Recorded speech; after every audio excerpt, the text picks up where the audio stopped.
அமித்ஷாவின் தூண்டுதலின் பெயரில்தான் விஜய் கட்சி ஆரம்பித்துள்ளார் என சபாநாயகர் அப்பாவு தெரிவித்துள்ளார்.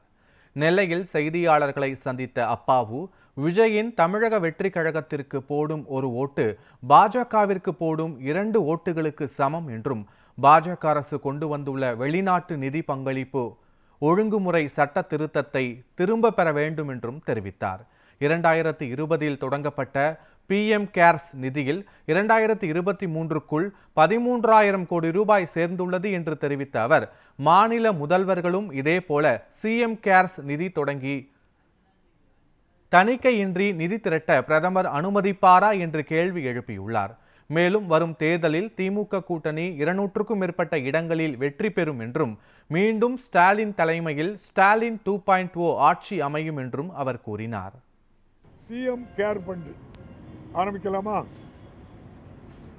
தமிழ்நாட்டு இந்தியாவில் இருக்கக்கூடிய எல்லா மாநில முதலமைச்சர்களும் CM கேர் ஃபண்டுன்னு சொல்லி அவங்க இஷ்டத்துக்கு யார்கிட்டையும் பணம் வாங்கிடலாம்.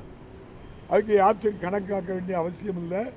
அப்படிங்கிற ஒரு ஃபண்டு ஆரம்பிக்கிறதுக்கு CM எல்லாரும் அதுக்கு ஒரு அனுமதியை நம்முடைய மாண்புமிகு பாரத பிரதமர் கொடுப்பாங்களா? பாரத பிரதமர் யார்கிட்டையும் அனுமதி வாங்கிட்டு இந்த PM கேர் ஃபண்டு வைக்கலை. அதே போல் இண்டிவிஜுவலாக எல்லா சீஃப் மினிஸ்டரும் இதை பண்ணலாமா?